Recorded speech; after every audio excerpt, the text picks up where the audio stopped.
ভালো ভালো বড় বড় বাস। খেলেছো? খেলোনি? বসে গেছি। কেন? 4 পাকের পরেই শরীর দেওয়া বন্ধ করে।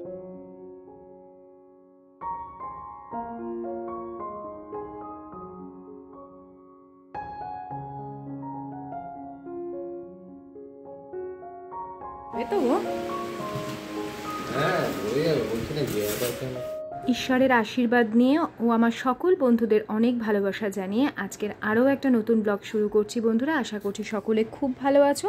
আমি এখন আগের থেকে অনেকটাই ভালো আছি। আমাকে গতকাল অনেকেই কোয়েশ্চেন করেছে, পায়েল তোমার কি হয়েছে, বা যারা জানো না, আসলে এই সিজন চেঞ্জে যা হয়, জ্বর জারি, পেটের সমস্যা, আর পেটের এই সমস্যাটা আমার আজ না প্রায় 2 মাস 3 মাস ধরেই চলছিল। তো ওটাই আর কি বড়সড় হয়ে একেবারে জ্বর হয়ে তারপরে শান্ত হয়েছে। যাই হোক, এখন অনেকটা বেটার আছি, নিজের শরীরও অনেক ঝরঝরে হালকা হয়ে গেছে, আর খাওয়া দাওয়া তো পুরোপুরি রেস্ট্রিকশন। এই ভিডিওটা দেখছো 4 জুন অর্থাৎ বুধবার। আমি সন্ধ্যে থেকে ব্লগটা শুরু করেছি। সন্ধ্যাবাতি দেব আজকে। সকালবেলা ভালো করে মাথা ঘষে তারপরে ঠাকুরের জায়গা সব পরিষ্কার করে রেখে দিয়েছিলাম, আর পুজোও দিয়েছিলাম সকাল সকাল। এখন এই যে ঠাকুরকে আমি কিভাবে পুজো করি একটু তোমাদের সাথে ভাবলাম শেয়ার করি। তার আগে দেখো সাই বাবা আর বাবা লোকনাথকে।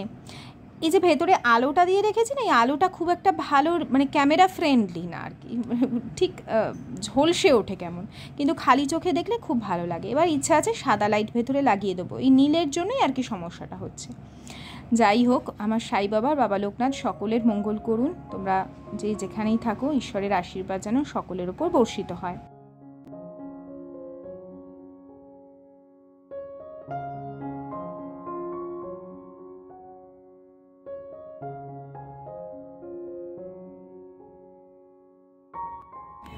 এই টুলগুলো আবার ওপর থেকে নামিয়ে এনেছি।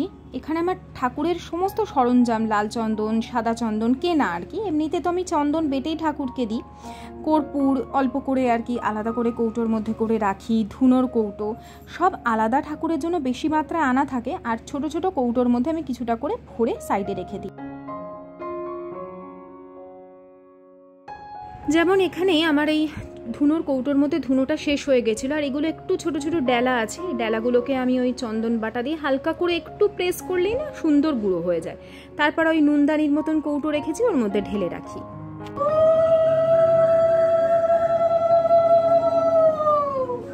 গুরু ব্রহ্মা গুরু বিষ্ণু গুরুদেব মহেশ্বর গুরুদেব পরম ব্রহ্ম তস্मै শ্রী গুরবে নমঃ। অখণ্ড মণ্ডলাকারং ব্যক্তং যেন চরাচরং তৎপদং দর্শিতং তস্मै শ্রী গুরবে নমঃ। অজ্ঞান অতিবিরান পুরুষ জ্ঞান চরং শালাকয়াচ গুরু বিদিতং তস্मै শ্রী গুরবে নমঃ। ব্রহ্মানন্দং পরম সুখদং কেবলং জ্ঞান বুদ্ধিং তন্দাতীতং গ্রহণং ততপশ্চাদিলভ্যং এইক্যং নিত্যং বিমলমচলং সর্বদি সাক্ষীভূতং ভবাতীতং ত্রিগুণরহিতং সদ্গুরুং তং নমামি। ওম খড়্গসূলতনুং গজেন্দ্রপদনং লম্বোদরং সুন্দরং প্রশোদরং মদগন্ধলুপ্তং মধুপপাললগণ্ডস্থলং নন্দাঘাত বিদরিতারি রুদ্রে সিংহ্রে শোভাকরং বন্দে শৈলসূতাসূতং গণপতিং সিদ্ধিপ্রদং কামদং দেবেন্দ্র গৌরিমন্দারমকরন্দকনারুণা বিঘ্নানহরস্তু হেলং বচরণা। দেখলে তো, নুনদানির মধ্যে আমি মেলা থেকে কিনে এনেছিলাম আর কি, ওর মধ্যে ধুনোর গুঁড়ো রেখে দিই। ওটা এরকম ঢেলে ঢেলে দিতে সুবিধা হয়। তবে কর্পূর দেওয়া যায় না, কারণ কর্পূর নিচের দিকে থিতিয়ে যায়। যদিও আমি ডেলা কর্পূর কিনে আনি, তারপরে ওগুলো আমি গুঁড়ো করে হাত দিয়ে স্ম্যাশ করে গুঁড়ো করলেও একটু হলেও থিতিয়ে যায়। अंधन को आंख देत कोड़ित को काया बांझन को पुत्र देत नेत्र दीन बंधु जगतपते गोपेश गोपिक कांत राधा कांत नमस्तुते। जय श्री कृष्ण करुणा सिंधु दीन बंधु जगतपते गोपेश गोपिक कांत राधा कांत नमस्तुते। जय श्री कृष्ण जय श्री कृष्ण जय श्री कृष्ण जय श्री कृष्ण जय श्री कृष्ण।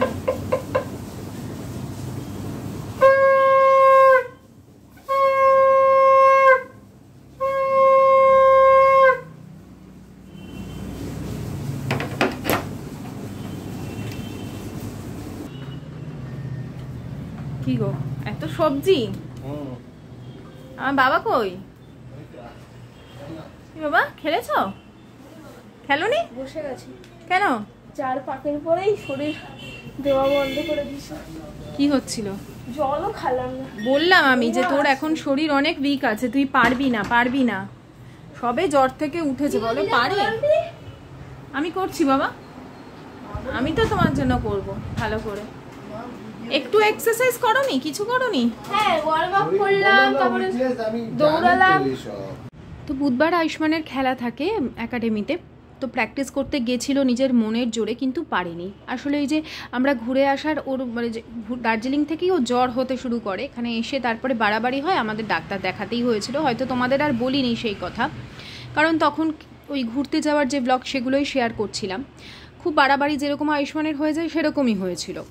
তো যথারীতি ওই যাদের এই জ্বরটা হচ্ছে তারা জানে এটা কতটা কষ্টকর আর কতটা দুর্বল করে দিচ্ছে। ও গিয়েও খেলতে পারেনি, বসেই ছিল। যাই হোক, ওকে গোলা রুটি করে দিতে হবে। আজ 3-4 দিন ধরে সবার কাছে বায়না করছে। দিদার বাড়ি গেছিলো, সেখানেও বায়না করেছে আমি গোলা রুটি খাবো। তো যথারীতি সব সময় তো আর সেটা সম্ভব হয় না, কিন্তু আমি কখনোই ময়দা দিয়ে ওকে ডাইরেক্ট ওরকমভাবে গোলা রুটি করে দিই না। যবে থেকে ও একটু বড় হচ্ছে, এবং আমার মনে শুধু বড় নয়, ও যখন ছোট ছিল তখন থেকে আমি পুষ্টিকর খাবার দাবার এগুলোর দিকে সবসময় ধ্যান দিতাম। তোমরাও জানো যখন থেকে আমি ব্লগ শুরু করি। তো ওকে আমি ওটসের গোলা রুটি করে দিই, তার সাথে একটু আটা মেশাই, তার মধ্যে সবজিও দিই। এখানে গাজর দিয়েছি, পেঁয়াজ, আদা, রসুন, কাঁচা লঙ্কা সব একসাথে আমি এখানে চপারে চপ করে নিই। আর যদি তুমি 4 চামচ ওটস দাও, আমি কথার কথা বলছি, 4 চামচ ওটস দাও, তাহলে 2 চামচ আটা দিও। যারা ওয়েট লসে থাকবে তারা আটাটাও স্কিপ করতে পারো। যেমন আমি যখন ওয়েট লসে ছিলাম তখন আমি আটাও দিতাম না, তবে ওটসটা শুধুমাত্র চিপকে গেলে না একটু উঠতে মানে সমস্যা হয়, যেহেতু ওটা একটু চ্যাটচ্যাটে টাইপের, তাই আটাটা দিলে বাইন্ডিংটা ভালো হয়। এরপর নর্মাল যেরকম ময়দা দিয়ে আমরা গোলা রুটি করি, যেটাকে মানে গোলা রুটি আর কি বলি, হয়তো তোমরা প্যানকেক বলবে অনেকে, আমরা গোলা রুটি বলি পাতি বাংলায়। তো সেই রকমই 2টো ডিম দিয়েছি, পরিমাণ মতন লবণ দিয়েছি, কোনো রকম চিনি এখানে আমি ইনক্লুড করিনি।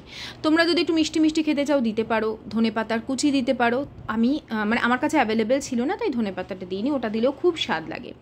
তো বলেই দিলাম এর মধ্যে পুরোটাই আছে ধরো 4 চামচ যদি ওটসের গুঁড়ো থাকে, ওটসটা অবশ্যই কিন্তু মিক্সিতে গুঁড়ো করে নেবে আটার মতন। চাইলে একটু সুজিও দিতে পারো, তবে প্রয়োজন পড়ে না, ওটস নিজেই খুব তাড়াতাড়ি ঠিক হয়ে যায় এবং জল বেশ অনেকটাই কিন্তু মেশাতে হয়। আমি এখানে কোনো রকম দুধ দিইনি, কারণ মানে দুধ আর লবণ এই দুটোকেও মানে আমি যবে থেকে শুনেছি, আমার প্রচুর ভিউয়াররা বারণ করেছিল, তখন থেকে আর দুধের মধ্যে আমি লবণটা ইউজ করা ছেড়ে দিয়েছি।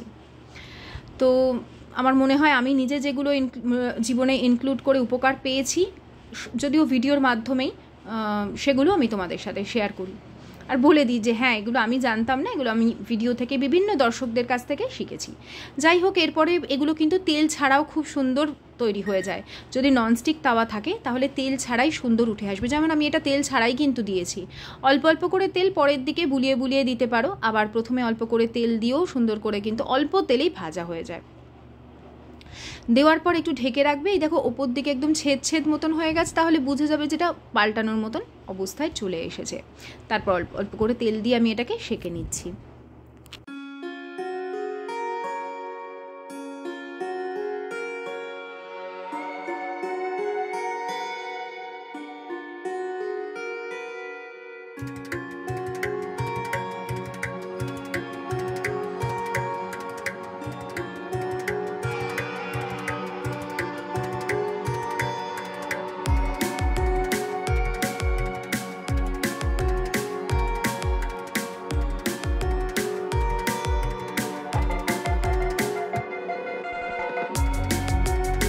আয়ুষ্মান এখন পড়তে যাবে, এখন 8টা বাজে প্রায়।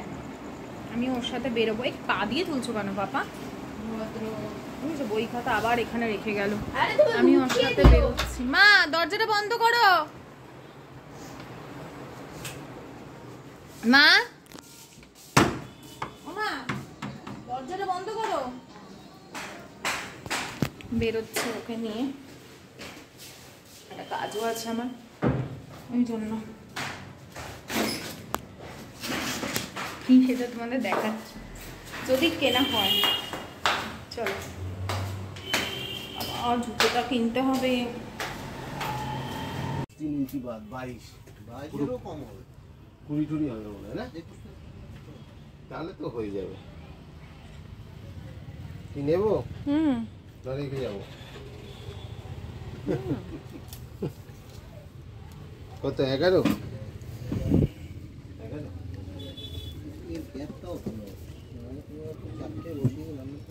একটু চলো।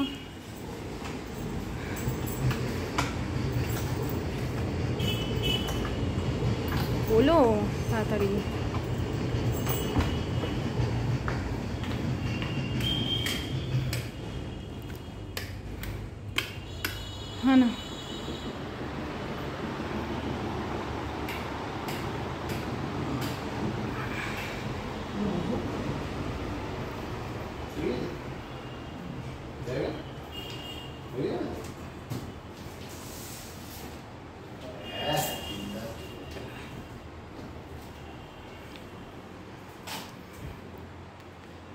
সরো ওপেনিং ভিডিওটা করে রাখি। প্রেস্টিজের নিলাম 4 বার্নার। ফ্যানটা চালাও।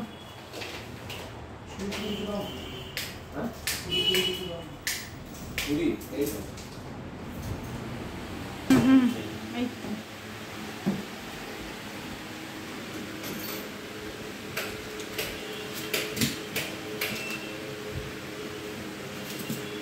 ধরবে তো ও? হ্যাঁ ধরে যাবে, বলছি না যে দাঁড়াও, এই সাইড দিয়ে না, এই সাইড দিয়ে হবে, ওই দিকটা তো বসে না। হ্যাঁ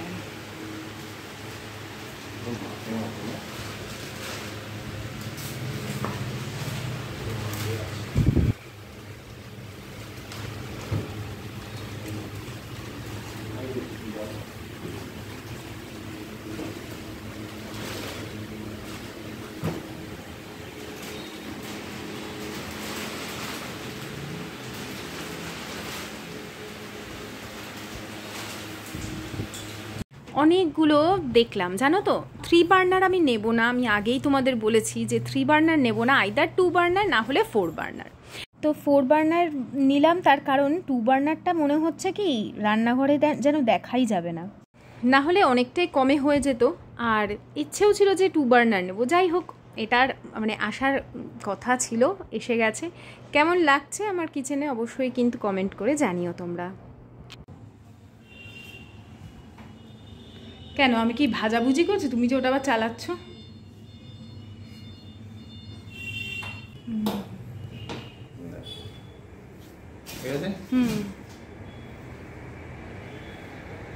পারফেক্ট। এই দেখো আমার নতুন ওভেন কেমন হয়েছে বলো। এর সাথে দুটো জিনিস দিয়েছে, দাও এটা দেখায়। এটা ধরো ছোট কিছু গরম মানে ছোট বাটি টাটি অনেক সময় বসানো যায় না, না এইভাবে এটা দিয়ে বসানো যাবে। আর একটা দিয়েছে এইটা, এই চাটু, গরম চাটু। না না এইটাতেও বসাতে পারবে।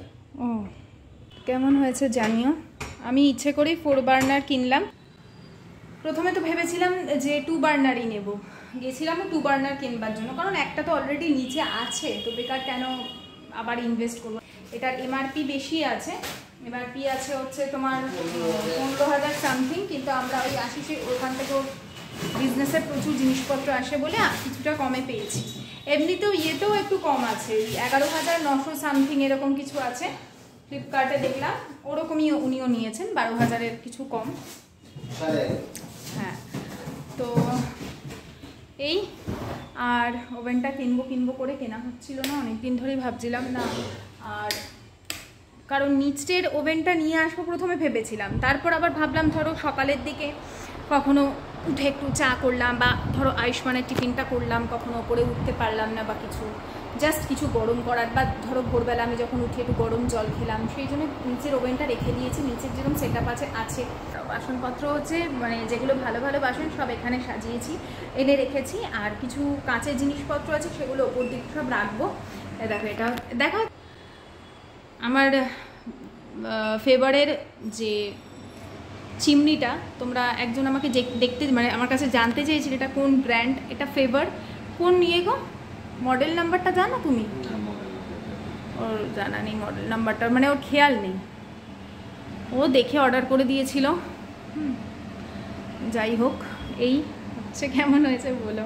এবার 2 বার্নারটা না ঠিক এখানে এত বড় কিচেনে না ঠিক মানাতো না, 2 বার্নারটা ছোট ছোট লাগতো। আচ্ছা কিন্তু এই চিমনিটা কি করে অ্যাট্রাক্ট করবে আমি তো বুঝতে পারছি না।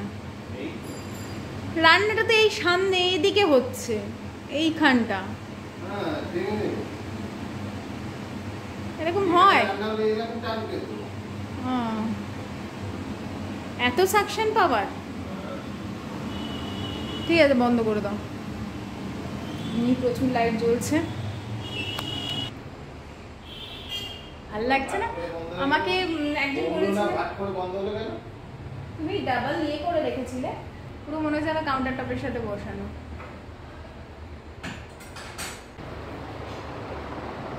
কালকে এত বৃষ্টি হয়েছে, বাইরে যে কি ভ্যাপসা গরম বলে বোঝাতে পারবো না। এই আলোটাতে যে কি শান্তি। ডাকছো কেন?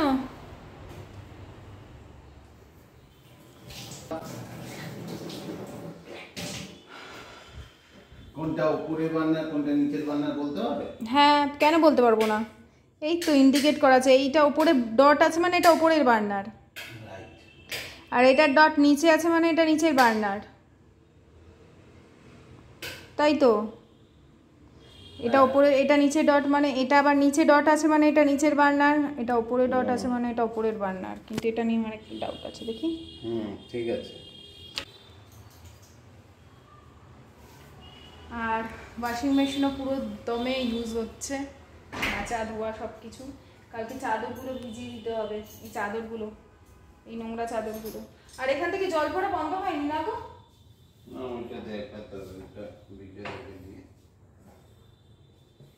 কালকে এখানে এসে ফার্স্টে দুধ গরম করে নেবো। বাসনপত্র এই দেখো, বাসনগুলো রেখেছি এখানে, ঠিক আছে? সব ভালো ভালো বড় বড় বাসন মধ্যেই সব ঢুকিয়েছো। এত ওয়েট ক্যারি করলে তো নষ্ট হয়ে যাবে, অন্য জায়গায় দিবে। আচ্ছা ঠিক আছে, মানে ওইটা নিচে ঢোকাও। হ্যাঁ রাখবো, কালকে আরো কিছু তুলে তারপরে রাখবো। কালকে এসে দুধ গরম করে নেবো, তাহলে ফার্স্টে একটা ভালো কিছু শুদ্ধ কিছু গরম হয়ে গেল। এই ছেলেকে আনতে যেতে হবে তো, 9:30 বাজে। কেমন হয়েছে বলো বন্ধুরা, আর আজকের ব্লগটাই বা তোমাদের কেমন লাগলো? খুব সামান্য সামান্য করে ক্লিপ নিয়ে নিয়ে শেয়ার করছি। যত তাড়াতাড়ি আর কি রিকভারি করব, তত তাড়াতাড়ি ডিটেল ব্লগ, সারা দিনের যে রুটিন সেই সমস্ত কিছু আসবে খুব তাড়াতাড়ি। আরও কিছুদিন রেস্টের প্রয়োজন আছে। আপাতত বিদায় নিচ্ছি। সকলে খুব ভালো থেকো, সাবধানে থেকো, সুস্থ থেকো। Tata, bye bye, সায়োনারা।